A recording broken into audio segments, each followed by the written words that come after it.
Hi everyone and a warm welcome to our channel. I hope you are doing well. Studies and preparations are being planned, are being started. But ये video आप लोगों के लिए बहुत important है. I will tell you why. I will tell you the source of this video and what you can expect. What is the structure of this video? See, as always, हमारी जो ऐसी वाली चीजें बनती है, ऐसे वाले जो वीडियोस बनते हैं, that are always from conversation with students. I had a couple of counseling calls with students, जहाँ पे मुझे ये समझ आया कि कुछ छोटी छोटी चीजें रहती है, वो शायद हम गलत जा रहे हैं. हमारी पढ़ाई में वो चीज़ गलत हो रही है और उसमें आपकी गलती नहीं है. मैं ये नहीं कह रहा आप कुछ जो कोई चीज़ जान के गलत कर रहे हो, but if something is can be improved, if something can be corrected, then why not, right? We need to have that attitude. आपने हाल ही में ऐसे सुना होगा थोड़ा बहुत, आईसीआई के अब एग्जाम्स मुश्किल आने लग गए सर, ऑडिट का जैसा पेपर आया था वैसे हम और एक्सपेक्ट कर सकते हैं क्या? और ओवरऑल कुछ चीज़ें जो मुझे लगा कि यार शायद अब आईसीआई आपसे वो चीज़ टेस्ट कर रहा है.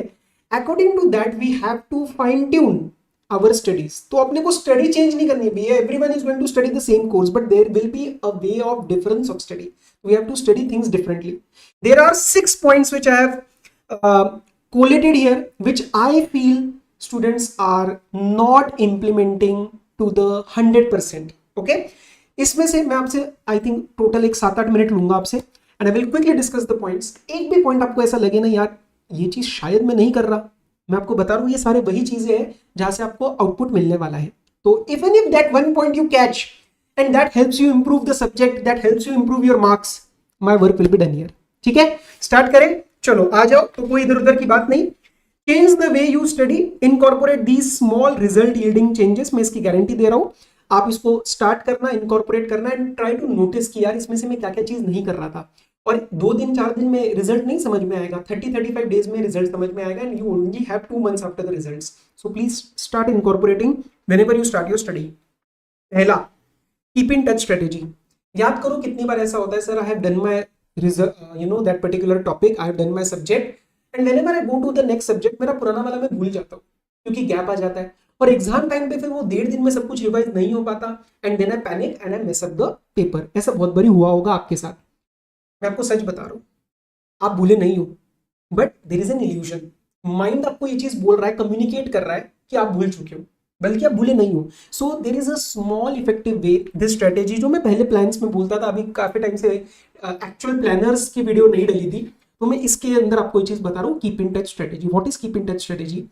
What ever subject you are done with, okay, वो होने के बाद जब भी आप किसी और सब्जेक्ट में जा रहे हो, आपको रात का 1 घंटा या 1.5 घंटा, मेरे हिसाब से एक घंटा बहुत है. 1 घंटे में आपको 3 subjects, for example 20 minutes, you just will go through something of that subject. It can be a brief review of section ऊपर ऊपर से, it can be 2 or 3 marked examples, it can be any topic randomly जो आपको लगता है इस chapter में से ये मुझे मुश्किल लगता था, वो आपको पिक करना है. मैं उसको स्टडी नहीं बोलूंगा, मैं उसको बोलूंगा एक साइकोलॉजिकल एज. एंड ये स्ट्रेटेजी मैं आपको गारंटी के साथ बोल रहा हूं, गारंटी के साथ. Please try implementing and see the difference of confidence that you will have. Because confidence रहेगा तो 3 घंटे में हम उसको प्रॉपरली इंप्लीमेंट कर पाएंगे, मतलब एक स्टडी याद रहेगी. सेकेंड, आई थिंक ये थोड़ा सा ट्रेंड आता है कि सर पेपर मुश्किल था, क्यों? क्योंकि नए सवाल थे. नहीं, नया सवाल मतलब necessarily the paper is difficult? No. So expect new questions. अभी की प्रिपरेशन में ही आप अपने आप को दिमाग में ये चीज हटा दो. Stop judging a paper, stop judging any kind of a test that ये सवाल नए हैं या पुराने. ठीक है, आप एक्सपेक्ट करो नए सवाल आएंगे. यू एक्सपेक्ट दिस, बिकॉज नहीं तो फिर पेपर में हमारा ना एनालिसिस यही है, आता है या नहीं आता, ये क्वेश्चन नहीं किया हुआ है, नया है, वो मुश्किल है, मुझे नहीं आता, and that leads to lot of problems. नहीं, you are prepared. So what you need to focus is on well prepared concepts. अब सर ये तो दुनिया बोलती है, ये तो हमने हर जगह सुन लिया, कंसेप्ट क्लैरिटी रखो. ये कंसेप्ट क्लैरिटी कैसे बनेगी? दिल धड़कने दो का डायलॉग याद है? सब ऊपर ऊपर से बात करते हैं, असली बात तो कोई कर नहीं रहा है. तो कंसेप्ट क्लैरिटी मतलब क्या? In my humble opinion, from my own study, मैं बोलूंगा ये 4 पॉइंट्स मैंने बहुत अच्छे से लगाए थे, from which I can say that I had a very good concept clarity on all the subjects. हाँ, कुछ परसेंटेज रह जाता है, दैट इज फाइन. पहला, 100% कवरेज. एबीसी एनालिसिस, मुझे पता है मैं आज भी आईडीटी का एक एबीसी एनालिसिस दूंगा, उस पर अच्छा रिस्पॉन्स आएगा. लोगों को लगेगा अरे ठीक है, एकदम से एक क्लैरिटी मिल गई. वो क्लैरिटी यार तुम्हें ना खुद आ जाएगी. तुम 100% कंसेप्ट करना सीख जाओ, तुम्हें खुद ब खुद क्लैरिटी आ जाएगी कि मेरे लिए ये इंपॉर्टेंट है, ये थोड़ा सेकेंडरी है, ये थोड़ा थर्ड कैटेगरी है. और बी और सी के जो क्वेश्चंस आएंगे ना, अगर एबीसी में से दिया मैंने, तो that will create a problem. तो प्लीज आपको 100% कवरेज रखना है। दूसरा, आई थिंक ये वाला पॉइंट आज के इसमें थोड़ा सा प्रॉब्लमेटिक बन रहा है। पहले self study, revisions are not study. याद करो कितनी बार आपने ऐसा किया कि ये टॉपिक सर मैंने रिवीजन अच्छे से देख लिया है, खुद की पढ़ाई नहीं हुई है। I got to know from the counselling calls कि स्टूडेंट ने बहुत सारी जगह से एडमिट किया। कैसा होता है ना काउंसलिंग वगैरह में ना, स्टूडेंट एकदम छोटे बच्चे की तरह आता है कि सर ये मैंने गलतियां करी है, मतलब अब बताओ मुझे क्या करना है। तो that's where a real ground level situation comes to know as a faculty मेरे लिए, ठीक है। तो रिवीजन स्टडी नहीं है, रिवीजन एक लास्ट का छोटा सा पार्ट है। अगर मैं आपके सामने सप्लाई का 1 घंटे का रिवीजन लेके आ रहा हूं तो that is the last part. उसके पहले का आपका उस सप्लाई चैप्टर के रिस्पेक्ट में 2 ढाई 3 घंटे के कंसेप्ट, 2 घंटे के क्वेश्चंस, 5-6 घंटे की मेहनत हुई होनी चाहिए। तो don't consider revision as your study, ensure self study is there. And I think ये पार्ट थोड़ा सा मिसिंग होता जा रहा है because of abundance of resources है, वो आपके फायदे के लिए, उसको यूज करो ढंग से, ठीक है। Don't consider them and replace as study.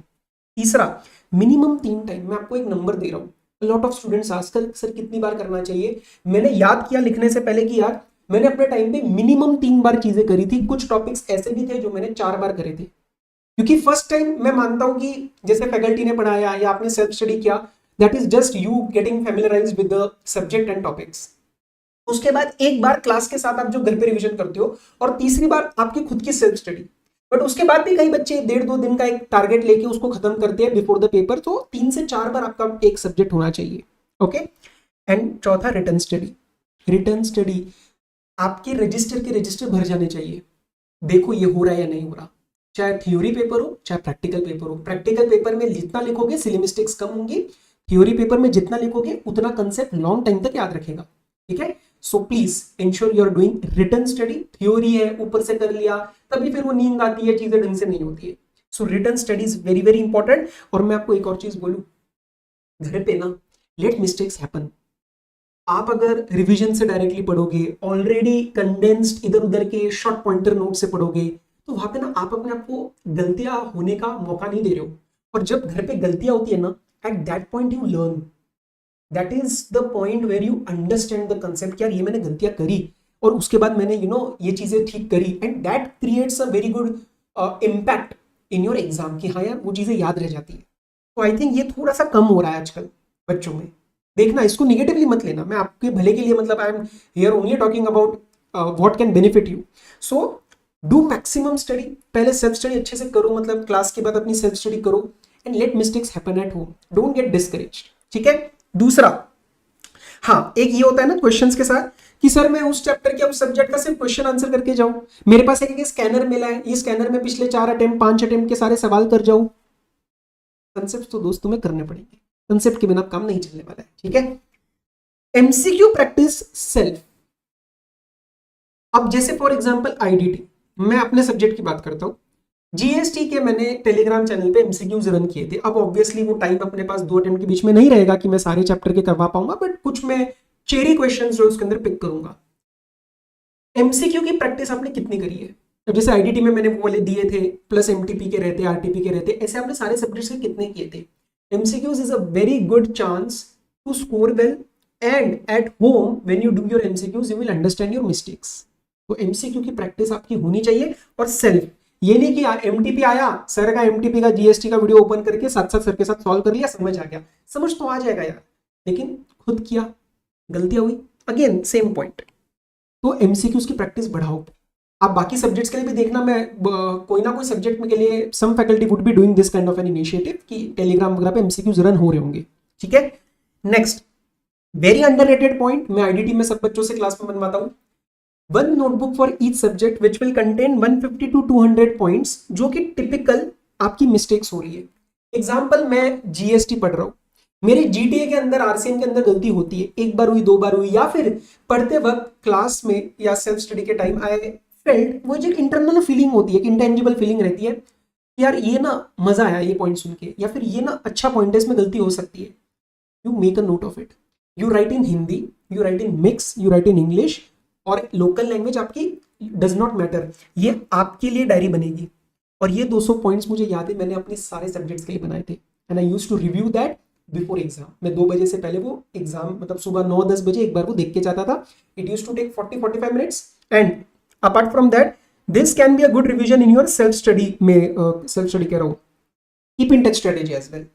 तो आपका जो ये नोटबुक बनेगा ना, you can review this in your keep in touch strategy also, क्योंकि इसके अंदर सारे वो पॉइंट्स हैं जहाँ पे आपको लगता है कि कुछ एक कुछ अच्छा पॉइंट आ रहा है, कुछ गलती वाला पॉइंट आ रहा है, सो डू दैट। मॉक्स थक गए सर हम बोल बोल के, फिर भी नहीं होते हैं मॉक्स। क्यों नहीं होते हैं? एंड में टाइम नहीं मिलता, या फिर वी प्रायोरिटाइज कंसेप्ट। ठीक है, कंसेप्ट तो करना ही है, 2 मॉक्स तो तुम्हें लिखने हैं। घर पे 3 घंटा बैठ के तुम्हें अपने आप को सिचुएशन में डालना है कि आप कितना अटेम्प्ट कर पा रहे हो। This is not negotiable. 2 से ज्यादा करोगे, I will not lie, costing का बिकॉज अमेंडमेंट्स वगैरह नहीं होती थी हमारे टाइम पे, it was a proper full fledge paper. मैंने ऑफिस से प्रिंट निकलवाया था ऑलमोस्ट आई थिंक 10 या 11 पेपर्स का, और वो पेपर्स कोर्स होने के बाद, मेरा स्टडी होने के बाद, I use to solve 2 questions daily in keep in touch strategy, daily night 10-15 minutes. तो ऐसी छोटी छोटी चीजें ना आपको इंप्लीमेंट करनी है कि कहाँ कंफर्ट आ रहा है। तो जैसे ऑडिट में मैं ऐसे उठाता था कीप इन टच स्ट्रेटेजी में। So these are small things that you need to do. और सुनो, आपको ना अभी थोड़ा सा टाइम लगाना पड़ेगा इन सब चीजों में, ठीक है? You have to do that. ये नहीं कि रात को थक गए थोड़ा नेटफ्लिक्स देखना, नहीं चलेगा। अभी 2 महीने रह गए यार, जून के बाद जुलाई, अगस्त, सितंबर में पेपर स्टार्ट से। So understand the gravity. Last भाई साहब, आईसीआईएसएम छोड़ के नहीं जाना है। विद रिस्पेक्ट टू आईडीटी, जैसे इस बार पेपर आया था, छोटी छोटी चीजें जहाँ पे बच्चों के क्वेरीज थे कि सर ये कहा था।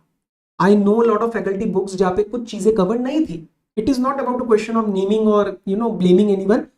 आप as a student you have to question. मेरी बुक में आपको कोई पॉइंट नहीं मिलता है, क्वेश्चन करो। हमारे इसमें ऐसा होगा नहीं, because my base is completely the material.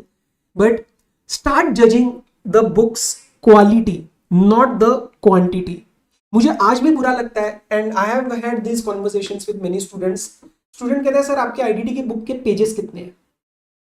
That is a wrong way to start with the book. I know, मैं ये नहीं कह रहा कि आपको 1000 पेजेस की बुक्स पढ़नी है, लेकिन अंडरस्टैंड कि किसी की भी बुक में आप पेजेस से जज मत करो। मेरी नहीं, मैं सबके लिए बात कर रहा हूँ, आप सारे सब्जेक्ट्स के सारे फैकल्टीज के लिए, कि अच्छा ये सर 200 पेजेस है, अच्छा आपकी 300 पेजेस है, तो मैं 200 पेजेस वाले में जाऊंगा। अरे चेक तो करो वो मटेरियल कैसा है, क्या कवरेज है, किस तरीके से कंटेंट प्रेजेंट करा गया है। मैं शॉर्ट पॉइंटर्स में आपको आईडीटी का बुक, आई विल नॉट लाई, मैं उसको 180 to 200 पेजेस में भी करके दे सकता हूं, और आपको समझ में भी नहीं आएगा। आपको स्टूडेंट लेवल पे वो चीज इतनी पसंद आएगी, but it will not yield results. तो समझो उन चीजों को कि आपको क्वांटिटी से नहीं देखना है कि कितना बड़ा बुक है कितना छोटा बुक है। क्वालिटी देखो, मटेरियल कवर्ड है क्या देखो, लैंग्वेज कितनी कट शॉर्ट कर रखी है, अंडरस्टैंड, ठीक है? ओके, सो ये 6 चीजें मुझे जो लगी, क्योंकि अब मटेरियल टेस्ट हो रहा है, ऊपर छोटा छोटा पार्ट जो पैटर्न में एक आध क्वेश्चन में बोलूंगा आपको ऐसा मिल सकता है जो कभी नहीं पूछ रहे हो, उसमें से आ जाएगा बड़े डायरेक्ट सवाल में। बट इफ नहीं आता तो you won't be able to attempt. ये 6 पॉइंट्स मुझे लगा कि यार आपके सामने रखने चाहिए। मे बी आप इसमें से 4 इंप्लीमेंट कर रहे हो, लेकिन अगर 2 नहीं सीख के जा रहे हो, my work is done here, the objective will be met of this video. बाकी मैं आपको एक चीज बता दूं, कई कबार ये रोजी रोजी पिक्चर लगता है, स्टार्ट में मोटिवेशन बहुत रहता है, but during the journey there will be moments of self doubt. Doubt of what? Self doubt मतलब कि मैं केपेबल हूं या नहीं, या मैंने डिसीजन सही लिया क्या सीए करने का, मेरे दोस्त तो सारे बन गए मैं पीछे रह गया। ये सब चीजें आने वाली है, this is a part and parcel. उसके ऊपर ज्यादा उस चीज को पैम्पर मत करो, ठीक है? फीलिंग आया, go through it and you bounce back, you start your study again. Breakdowns वगैरह ये रहेंगे, ये बहुत ही नॉर्मल है यार, मेरे भी हुए थे, होते हैं, very very normal. Get back to your study, pass through that feeling. कुछ भी आपको उसके अंदर एक्शंस लेने की जरूरत नहीं है, लेकिन मैं आपको एक चीज बोलूंगा, this course will give you back everything it is taking away right now. What is it taking away right now? Sir we are not able to go out, we are not able to party with our friends, we are not able to attend the functions, we are not able to roam about relationship, marriages, सबकी चीजें आगे बढ़ रही है, ऐसा लग रहा है हम ही फंस गए हैं। जब ये कोर्स आपको उठाएगा ना, और वो जो डिग्री दे देगा, थिंग्स विल चेंज। बोलने के लिए नहीं बोल रहा, मोटिवेशन अच्छा लगता है सुनने के लिए इसलिए नहीं बोल रहा हूं, I am seeing students doing that. So please please अभी टाइम है इनपुट्स देने का, तो अभी चीजें देते जाओ, जब कोर्स देना स्टार्ट होगा हो जाएगा। At the end of the day, closing this, at the end of the video, closing with these 3 things, this journey of your preparation will be very very boring. It is very very simple, it is not easy, and be a little bit old school. School के time पे कैसे पढ़ते थे, लिख के पढ़ते थे, revision करते थे, टेस्ट देते थे, और कोई स्ट्रेटेजीज नहीं, कोई वो नहीं, इधर उधर की कोई एबीसी एनालिसिस नहीं. Do that. This 3 things understand कर लो. बहुत बोरिंग है, बहुत बोरिंग है, और तभी लोग नहीं कर पाते, क्योंकि फिर चाहिए ना कुछ, वो एक हाई चाहिए ना. अच्छा ये स्ट्रेटेजी, कुछ नहीं करना है, बोरिंग पढ़ाई है, सब कुछ पढ़ना है, and it is very simple, not easy. Okay, be old school, study well. And इस चैनल के अंदर, इस चैनल के ऊपर you can expect resources with respect to your paper number 5 CA final IDT and general lot of CA content. So if you feel this can add value, ensure that you are subscribing to the channel. It helps us to stay motivated. बाकी ads weds हम इसके ऊपर नहीं लगाते, कुछ भी कमाई नहीं होती. और दूसरा, हमारा टेलीग्राम चैनल ज्वाइन कर लेना. It will be a very very big helping hand in your CA final journey. It's a very big community. It's a very good community we are building out there. Two-way interaction होता है, join कर लो, you will not regret. ठीक है. So results वगैरह के time तो मिलेंगे, बीच में भी अभी कुछ मैं वीडियोस डालूंगा with respect to your preparation and other content. So till then, as always, all the very best, study well, take care, be safe, bye bye.